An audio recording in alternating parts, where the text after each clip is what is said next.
The receptionist didn't recognize her. That was the first relief of the morning. Savannah adjusted the collar of her blazer, smoothed the crease in her second-hand skirt, and tried not to sweat through her nerves as the elevator doors slid open. 34 floors above Manhattan, her resume clutched in fingers that shook only slightly, she stepped into the marble and glass world of Callahan Designs. The firm was sleek, cold, impossibly modern, just like the man who built it. Not that she'd see him. She wouldn't get that far. She was just interviewing for a junior project coordinator role mid-level. Nothing glamorous. A job she needed, not wanted. Something to anchor her life after the storm she'd barely crawled out of. Savannah hadn't heard his name in years. Not spoken aloud. Drew Callahan. But here it was again, printed at the top of every branded document, etched into the glass of the conference rooms, echoing in her head as she stood in the waiting area and tried not to pass out. 7 years. 7 years since she'd walked away. Correction. Since she'd run. The assistant who called her in was kind, brisk, and mercifully chatty. "You came highly recommended," she said, flipping through Savannah's resume. "And we've had a few roles open up with the Rourke Towers project, tight deadlines, high stakes, lots of opportunity to prove yourself fast." Savannah nodded, professional, rehearsed. "I'm not afraid of pressure." Not anymore. Not after what she'd survived. Good, the assistant smiled, because Mr. Callahan doesn't tolerate hesitation or weakness. That was the first crack in her mask. "I'm sorry," Savannah said slowly. "Did you say Mr. Callahan will be conducting the interview?" The assistant glanced up, nodded casually. "He reviews every final round hire himself." The second crack was louder. Savannah's pulse jumped, her breath turned to static. She could feel it already, her past rising up like smoke, filling her lungs. But before she could respond, a voice cut through the air behind her. Deep, cold, controlled. "Send her in." Savannah turned, and everything she thought she was prepared for collapsed. Drew Callahan hadn't aged. He'd evolved. Broader now, sharper jaw, charcoal suit, no tie, sleeves pushed up like he owned the floor, and he did. The last time she'd seen him, he was standing at the altar in a navy suit, holding a ring she never let him give her. Now? He stood behind a glass desk, arms crossed, expression unreadable. His eyes met hers and did not flinch. He already knew. She stepped into the office like a condemned woman walking to the chair. He didn't speak for several seconds, just studied her. Not with warmth, not even with hate. Something worse. Professional detachment. Savannah. The name sounded clinical from his mouth, like a stranger trying it out for the first time. "Drew," she said, keeping her voice calm. "You look well." "I am." She didn't ask how well. She didn't ask about the empire he'd built. She didn't ask if he ever forgave her. "Have a seat." She sat. "You applied under your married name," he said, flipping the resume slowly. "Savannah Brooks. But that's over, I assume. Divorced 2 years ago. And now you're here, back in New York, looking for a job." His voice was even, but the implication hung in the air like a loaded gun. "It's a good firm," she said. "You didn't know I ran it?" "No." She lied. His smile was small, not kind. "You were always terrible at lying." The silence stretched. He let it. She didn't speak. She wouldn't explain. Not here. Not yet. Finally, he set the resume down and leaned back in his chair. You know, he said, voice casual, I had a different candidate lined up for this role. Strong background. No history of leaving people standing alone in front of 200 guests. Her chest tightened. Then why bring me in? Because I wanted to see you. A pause. And now that I have? He stood, walked to the window, looked out at the city like it hadn't betrayed him once. Then turned back. You're hired. Savannah blinked. Excuse me? You start Monday. 8 a.m. I'll assign you directly under me. Drew. This is business, he cut her off. I don't confuse it with anything else. Not anymore. She rose, slowly. You don't have to do this. He smiled again. This one colder. Oh, but I do. She walked out of the office on legs that didn't feel steady. Her head spun. She'd come here desperate for a job, and left with a front-row seat to the life of the man she once nearly married. He didn't ask for an explanation, and he didn't need to say it. This wasn't forgiveness. It was a game, and she'd just agreed to play. The office he assigned her was made of glass. Literal glass. 4 transparent walls, and a door that didn't quite shut right, perfect for visibility and just inconvenient enough to remind her that privacy was not part of the package. And from his own office, just across the floor, Drew Callahan could see everything. Savannah knew it wasn't a coincidence.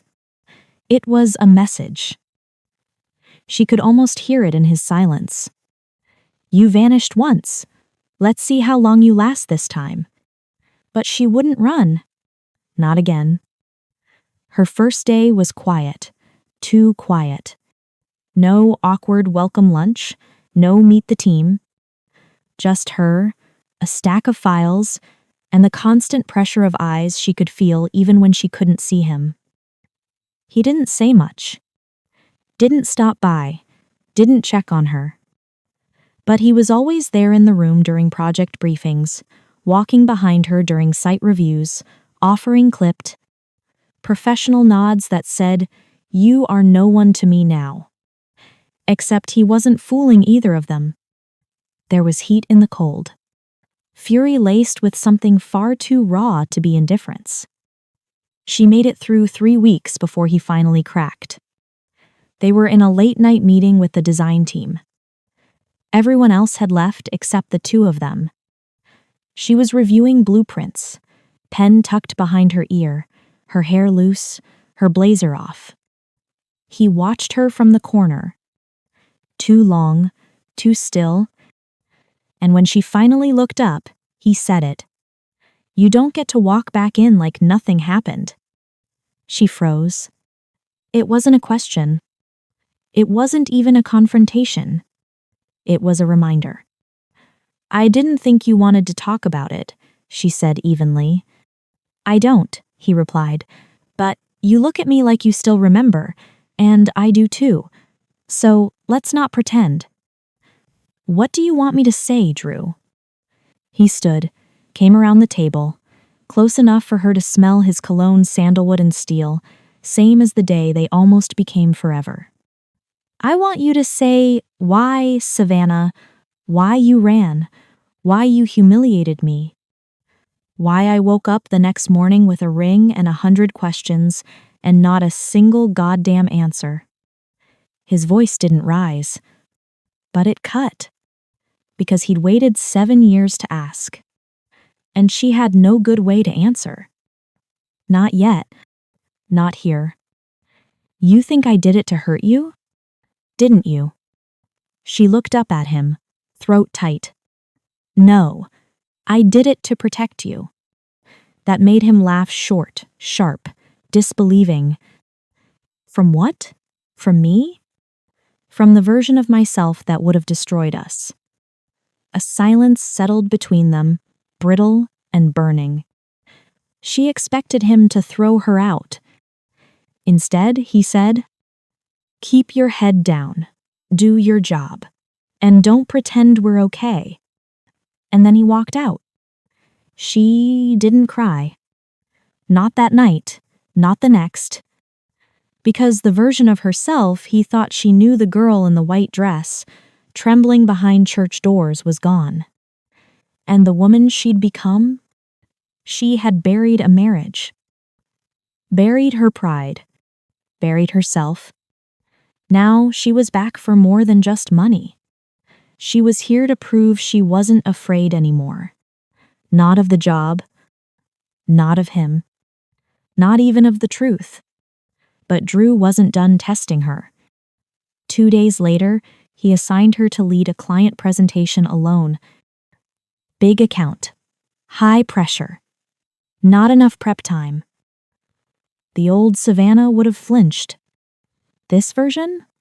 She showed up early, knew every name, answered every question, pitched so cleanly the clients left singing her praises. When she stepped back into the office, his assistant said, "He wants to see you." She knocked once, entered. He looked up from his desk, unreadable as ever. They signed. "I know. You're not who I remember. Neither are you." A beat. "Is that a good thing?" he asked. "You tell me." That night, she walked the city alone, no destination, just motion. The air was sharp, early October biting at her sleeves. The city pulsed beneath her feet, the way it used to back when she still believed in beginnings. She passed the church. Their church? The one with the tall steps and stained glass windows, and the memory she couldn't erase. The bouquet she dropped. The silence in the aisle. His face when he realized she wasn't coming. And still, she hadn't told him everything. The real reason she left. The one she buried so deep, even saying it out loud felt like betrayal. At home, she poured a glass of wine and sat on the edge of the tub, dress still on, heels kicked off in a line behind her. She didn't need forgiveness. She needed him to know she didn't leave because she stopped loving him. She left because she loved him too much to hand him the version of herself that was already cracking. Drew stared at the closed door of her office the next day for longer than he should have. She was inside. He knew that. She was always the first one in now. Always so composed, controlled. But he remembered the girl who used to hum when she worked. The one who laughed too hard and talked in movie quotes. The one who once told him, "You make me feel like I can exhale." Now? She looked like she hadn't exhaled in years. He opened the door without knocking. She looked up, surprised. "Can I help you?" "Dinner." She blinked. "Excuse me?" "Tonight, me and you. It's not a date. It's not closure. It's clarity." "Clarity?" "I'm tired of guessing who you are now." A pause. Then, "Okay." Savannah arrived 10 minutes early. It wasn't nerves. It was preparation. She had spent the entire day building mental armor, layering herself in the version of professionalism that had saved her in courtrooms, boardrooms, and in the mirror when she didn't recognize her own reflection. But when she stepped into the dim, quiet corner of the restaurant, Drew had chosen an upscale place nestled deep in Tribeca with warm lighting and no cameras. None of it mattered. Because he was already there. Waiting. Reading the wine list like this wasn't the first time they'd been alone in 7 years. "You look different," he said, standing as she approached. "You mean older.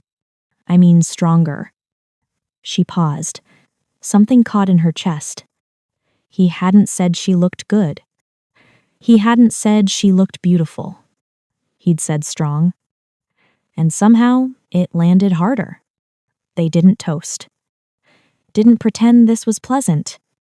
They sat, ordered, passed menus back with attention so tight, even the waiter tread lightly. Halfway through the first course, he finally said it. "I'm not asking for an apology." "Good," she said quietly, "because I don't have one." His brow arched. "You don't regret it?" "I regret 100 things about that day," she said, "but not walking away." That's bold, coming from the person who left without a word. "You don't know what I was walking away from, Drew." "Then explain it." She set her fork down, sat back, met his stare. And for the first time since she'd returned, she told the truth. "The night before the wedding, I was sitting in the bridal suite alone. My mother was drunk. My father had already left for his flight, couldn't even be bothered to stay for the ceremony. And I looked in the mirror and realized I didn't recognize myself." He was silent. "It wasn't about you," she continued. "God, it was never about you. It was about me.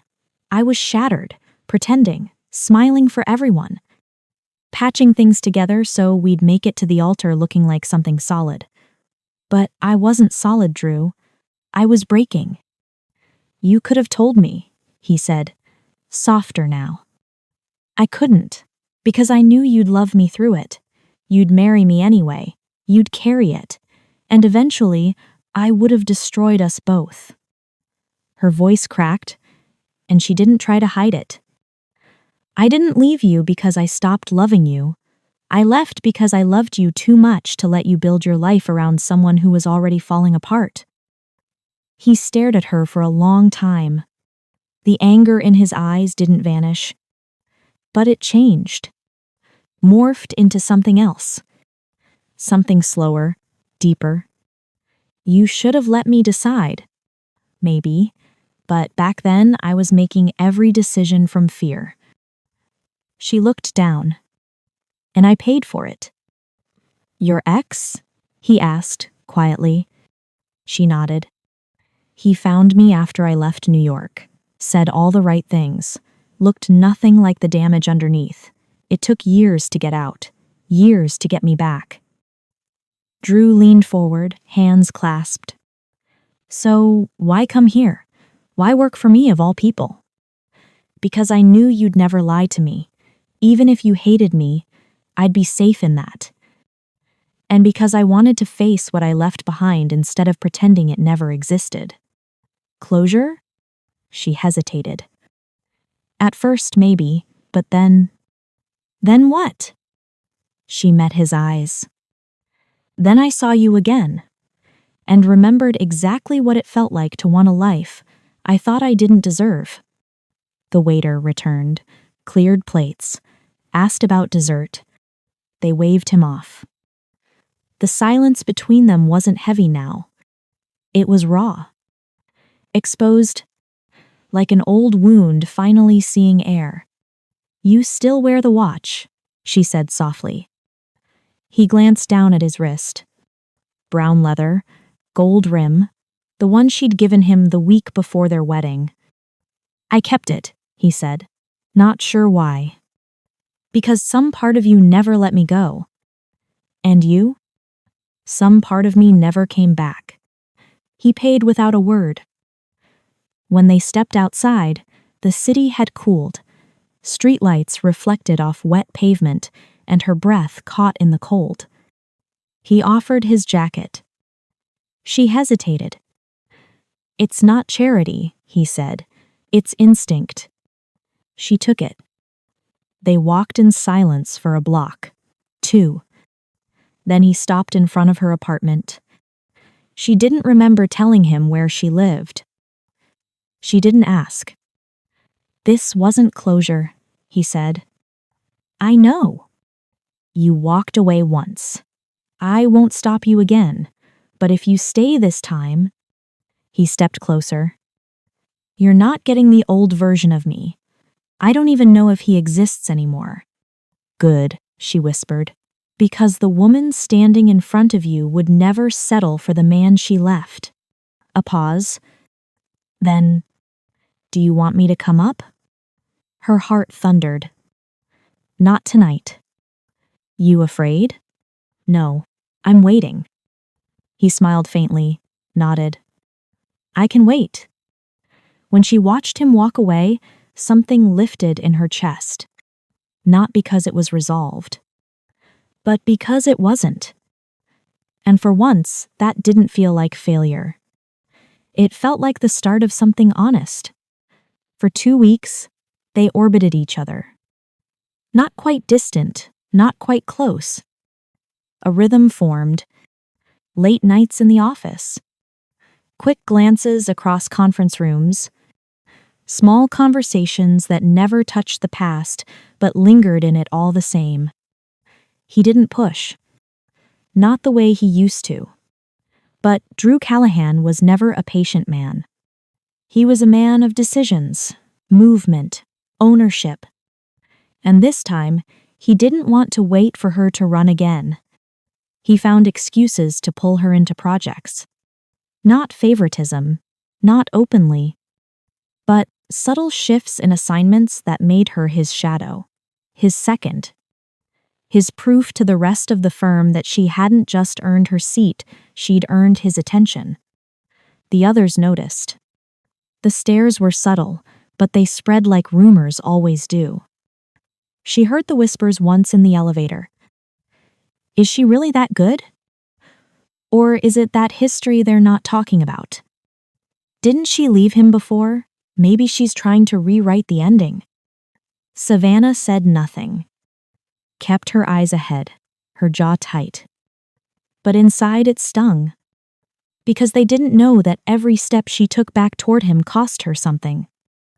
And that his gaze, sharp, steady, still held the power to undo her completely. The first time he touched her again, it was nothing. A hand at the small of her back as they exited a meeting.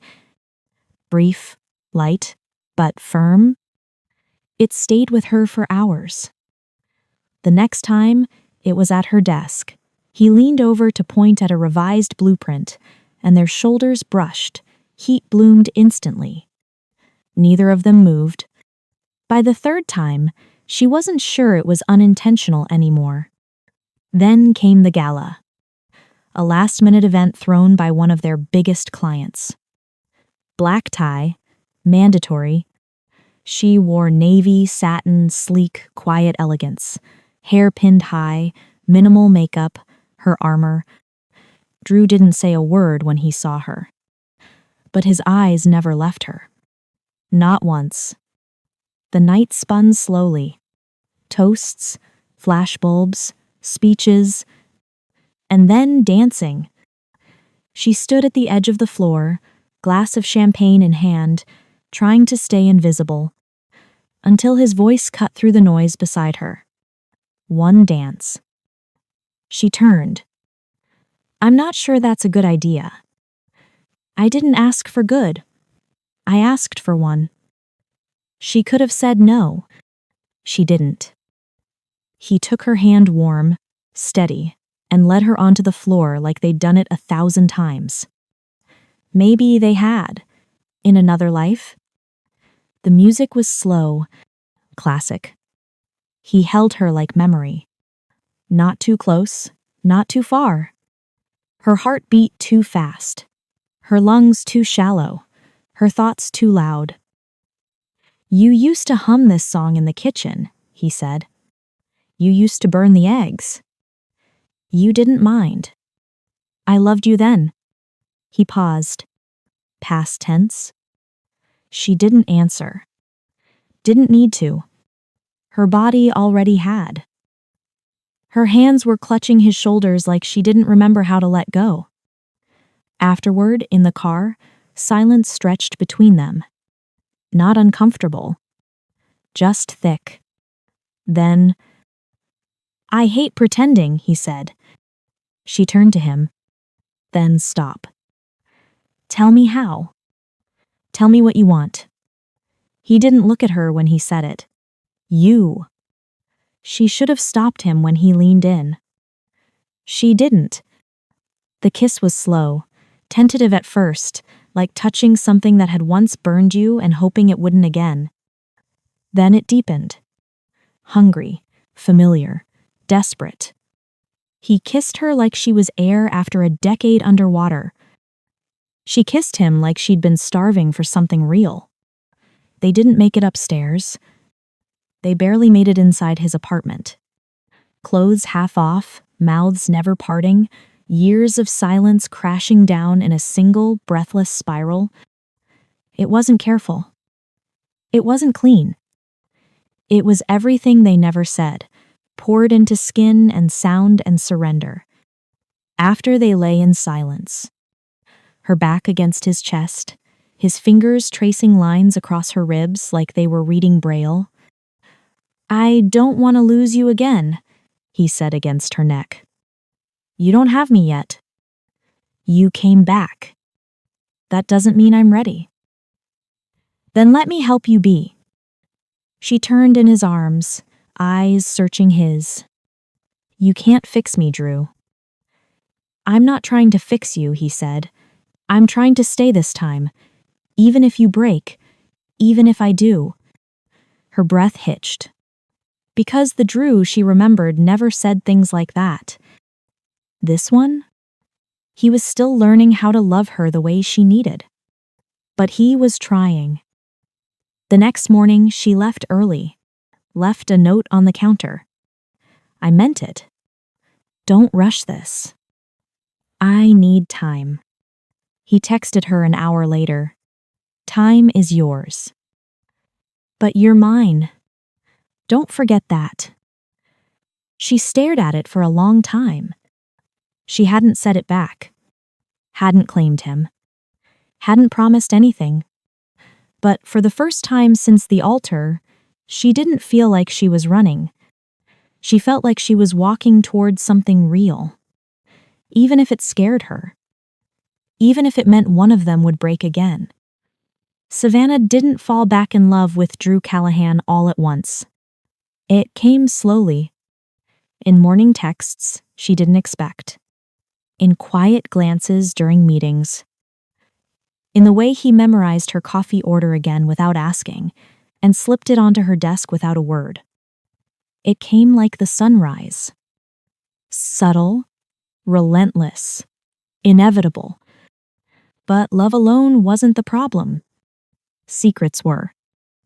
Because even now, even after she let him back into her bed, her life, her mouth, she still hadn't told him the whole truth. Not the part that could burn them down for good. She woke in his apartment most mornings now, not always, not consistently, but often enough that his fridge had started to stock her favorite almond milk. She laughed when she saw it once. "Since when do you drink this?" "I don't," he said. "But you do." She smiled like it meant nothing, but it meant everything. And every time he did something small like that, she wanted to tell him, wanted to say, "You don't know what I was running from. You don't know what I survived." But she couldn't. Not yet. Because he looked at her now like she was healing. And she was afraid of what would happen if he saw the parts that hadn't. Back at the office, things had shifted. Not publicly, not officially, but they were no longer subtle. People noticed. People talked. "You see how he looks at her? Pretty sure they're a thing. Wasn't she the one who ghosted him before the wedding?" The whispers didn't bother her. She'd been the villain in stories before. But what did bother her was the way Drew had started to soften around her. He was more patient, more lenient, more forgiving, and that terrified her. Because if he was falling again, she owed him the full truth. It almost came out in the car. They were driving back from a client dinner, just the two of them, rain streaking across the windshield. He had one hand on the wheel, the other resting palm up between them. She placed her hand there, quiet, soft. "There's something I should tell you," she said. He didn't turn his head. Okay. She inhaled, felt her pulse spike, felt the weight of it press behind her ribs. Back then, the morning I left, it wasn't just fear. Savannah. It was more than cold feet. It was. But a car honked, hard, and he had to swerve. Conversation broken. By the time the silence settled again, she'd lost the nerve. Never mind, she said. It's not important. But he knew. The tension in her shoulders, the way her hand had gone cold in his. He didn't ask. Not that night. But it was the first time in weeks he didn't kiss her goodbye. The next day, he was different. Colder, controlled, professional again. She stood in the doorway of his office for a full minute before he looked up. "You're avoiding me," she said. "I'm giving you space." "Since when do you do that?" "Since I realized I might be chasing someone who's still halfway out the door." The words hit harder than they should have. "I'm not running this time." "No, but you're still hiding." That night, she went home instead of going to his place. She paced her apartment like it was shrinking, stared at the mirror, saw the version of herself she'd fought so hard to become. Not broken, not dependent, not afraid of the truth. Except she was. Because the truth didn't just explain why she left. It might be the thing that made him leave now. Flashback. 1 week before the wedding. Her phone buzzed in the middle of the night. Blocked number. Heavy breathing. Then a voice low, threatening, cruel. Him. The man who'd broken her years before she ever met Drew. He'd found her again. He knew where she lived. Knew who she was marrying. Knew what to say to make her shatter. "You think you get to pretend? Put on a dress and wipe away the past? You think I won't ruin it all? You think he'll still love you if he knows what you let me do?" She didn't sleep that night. Didn't eat. Didn't speak. She just packed a bag, left the ring on the dresser, and vanished. Because back then, she didn't know how to fight. She only knew how to flee. Present day. She pulled out the old box. Tucked at the back of her closet. The police report. The therapy receipts. The photos she once submitted as evidence, then wished she could burn. She sat on the floor, read every word, and started to remember the version of herself who survived. The version Drew never met, but deserved to know. The next morning, she showed up to the office early. Before the staff, before the noise, before she could lose her nerve again. She walked into his office without knocking. He looked up, tired, guarded. "I can't give you what you want if you don't give me the chance," she said. He stood slowly. Didn't speak. So she did. "The reason I left wasn't fear of marriage.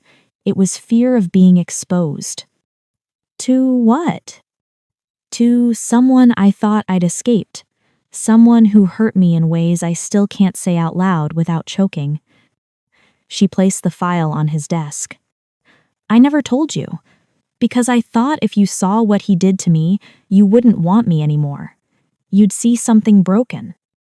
And I wanted you to marry someone whole." He stared at the folder. Didn't touch it. "So I left. And it destroyed both of us.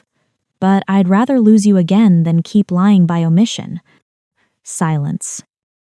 Then, "Savannah," he said, voice raw, "what he did to you doesn't make you broken. It makes you impossible to break." She blinked. "I needed you to know." "I wish I'd known then." "Would it have changed anything?" "Yes," he said. "It would have made me fight harder to keep you." She exhaled. For the first time, it felt like breathing didn't hurt. He stepped around the desk, held her, not like something fragile, not like something he wanted to possess, but like someone he finally saw. "You don't have to earn my love," he whispered. "You survived, you came back, and you let me see you. That's all I ever needed." And when she cried, it wasn't grief. It was release. Because now there was nothing left between them but truth. And maybe something like peace. Drew Callahan had spent most of his life preparing for loss. Clients, partners, deals. They came and went, and he adjusted like clockwork. But nothing had prepared him for what it felt like to have Savannah again truthfully, fully, and still wake up afraid she might disappear. The day after she gave him the file, he couldn't focus. He read her police report twice. Saw the bruises, the dates, the silences between sentences. And then he closed it slowly. It wasn't just heartbreak. It was rage. Pure, molten rage at the man who had stolen years from her. And guilt, too, for all the years Drew had misunderstood her silence as betrayal. Now that he knew the truth, it should have given him peace. Instead, it made him terrified. Because if Savannah could survive that, she didn't need anyone. Not really. And especially not him. He stood in his apartment later that night, watching her sleep. Her face was soft, turned toward the window, her mouth just barely parted. He remembered that face on their would-be wedding day, beautiful, glowing, braver than she thought, and wondered how close she'd been to telling him everything back then. He would have married her broken, married her scared, married her anyway. But now, he didn't just want to love her. He wanted to protect her. And that was the problem. Because Savannah had finally stopped hiding. And he was starting to hide instead. It showed in subtle ways. He stopped texting as much during the day. Pulled back in meetings. Didn't reach for her hand under tables or linger at her desk like he used to. She noticed. She didn't bring it up. Not right away. But the silence crept in again like fog through a cracked window. They had dinner with clients on Friday night, an elegant rooftop affair with city lights and too many names to remember. Savannah wore black silk, understated, stunning. She laughed easily, carried the conversation, knew the pitch by heart. But Drew didn't touch her once. Not her back, not her arm, not even her glass. And when she leaned in after dessert and whispered, "You okay?" He smiled like nothing was wrong. "Fine," he said. Which, of course, meant the opposite. It came to a head 2 nights later. He didn't show up to their usual Sunday dinner. Didn't text. She called, straight to voicemail. So she went to his place. Used the key he gave her, walked in without knocking. He was in the kitchen, alone in the dark, drinking whiskey from a glass that hadn't been touched all week. She didn't say anything. Just walked to him. He didn't look up. "What are you doing here?" "You left me alone for 48 hours, she said, voice even. "You think I wouldn't notice?" He sighed. "I needed time." "For what?" "To figure out if loving you is enough to keep you safe." That landed like a slap. She blinked, took a step back. "You think I need you to save me?" "No," he said quickly, "but I want to, and that's not love, Savannah. That's control." Her voice cracked. "You finally know the truth, and now you're the one pulling away. Because it makes me realize how much I didn't see, How close I came to marrying someone who was drowning, and I didn't even notice. So now you punish me by freezing me out? I'm trying not to break you again. Then stop acting like I'm glass. Her voice rose. Tears stung, hot and sharp. I didn't tell you to protect you, yes, but I chose to tell you now because I trust you, because I want something real. And you're retreating, like I'm contagious. You deserve someone better, he said finally, someone who can love you without being afraid.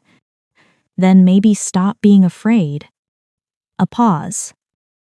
Then, quietly, because I'm not leaving this time, Drew, but I won't stay if you keep trying to love me with a leash. He turned, saw her shaking hands, her eyes shining not with fear, but fury. I don't want a pedestal, she whispered. I want a partner. That broke something in him. He walked to her, slow, careful, took her hands in his, rested his forehead against hers. You terrify me, he said, because you're the only thing I want and the only thing I can't control. Then let's be scared together. They didn't speak much after that. He pulled her into his arms, kissed her slowly, reverently. They didn't undress fast. They didn't rush. They made love, like it was a language they'd finally learned how to speak fluently. No lies. No pretending. Just this. Just them. Afterward, as dawn broke over the skyline, Savannah lay curled against him. Do you still think I'm broken? She asked softly. He kissed her temple. No. A beat. I think you're the strongest thing I've ever touched. She smiled into his chest. And for the first time in their tangled history, Drew Callahan didn't fear losing her. He feared never becoming the man worthy of her choosing to stay. The final test didn't come with a warning. There was no dramatic argument, no screaming, no slammed doors. Just a job offer. One that came neatly sealed in a cream envelope, hand-delivered to Savannah's desk late on a Tuesday afternoon. She stared at the letter for a long time before opening it. Dear Miss Hayes, we're pleased to offer you the position of Regional Project Director at our Paris office. She didn't read the rest. She didn't have to. The firm was prestigious, the offer generous, the timing perfectly ironic. A month ago, she would have accepted without blinking. A month ago, she thought the only way to find herself was to leave again. Now, she had Drew. But more than that, she had herself again. And suddenly, staying didn't feel like sacrifice. It felt like choice. She didn't tell him right away. Not out of fear, but because she wanted to understand her own heart before inviting his into the decision. She spent the next few days watching the world more closely. The way he waited for her outside the building with 2 coffees and no umbrella. The way his voice softened when he leaned close to ask about her day. The way he no longer tried to fix her silence, only held it when she needed him to. This wasn't just healing. This was intimacy. The kind that takes years to earn. The kind she never believed she'd find again. It wasn't until Friday night rain, drumming on the windows, fire low in the living room, her feet tucked beneath his thigh on the couch that she finally said it. I got an offer. Drew looked up from the book in his lap. From who? Leclerc and Moore, Paris. His jaw tightened, barely. You going? No. That fast? He asked, studying her. I thought about it. I really thought about it. She shifted, sitting up, drawing her knees to her chest. I used to think running made me free, but it just made me lost in different cities. And now? She smiled. Now I know freedom isn't about leaving. It's about choosing to stay when it's real. Drew set the book down. You're sure? I'm sure. I didn't want to say it first, he murmured. Didn't want you to think I was trying to hold you back. You didn't hold me back, she said. You held space for me. That's different. He reached for her hand. I don't need a contract or an altar. I just want every version of you. Even the messy ones? Especially those. They made love on the couch that night, slow and sweet. And when he kissed her afterward, barefaced and quiet, she whispered, "This feels like home." And it was. Because home wasn't a building, or a city, or even a man. It was the choice to stop running. And Savannah had finally made it. The next week, Drew cleared his calendar for one afternoon, told his assistant not to schedule anything after 4. When Savannah came into his office to drop off a file, she found him standing by the window, holding something small in his hand. A velvet box. Her heart hiccuped. Is that what I think it is? Open it. Inside there was no ring. Just a folded piece of paper. One line, handwritten, I'd marry you today, tomorrow, or never. Just tell me how you want to be loved. She looked up, eyes shining. You're not asking? No, he said softly. I'm just reminding you, there's no deadline anymore. She walked to him, slipped her arms around his waist. Then let's build something. No dress, no aisle, just us. He nodded. Real this time. They didn't send out invites. Didn't hire a planner. Instead, 1 month later, they stood barefoot in the sand at a quiet beach just outside the city. No guests, no cameras, just them. No vows, just promises whispered into wind. This time, she said, I'm not walking away. This time, he said, I'll walk beside you, no matter what. Savannah didn't wear white. She wore navy, the color she wore the day she first walked back into his life. And Drew? He didn't wear a suit. He wore peace. There was no kiss to seal it. Because what they had didn't need sealing. It had already survived what most people wouldn't. Afterward, they returned to the apartment, ordered takeout, danced barefoot to old music in the living room. She laughed when he dipped her too low. He whispered, I love you, into the crook of her neck like it was the first time. And in the quiet that followed, as she rested against him, Savannah thought about the woman she used to be. Scared. Ashamed. Running. And she whispered to herself not as a vow, but as a victory. I know how to stay now. And she did.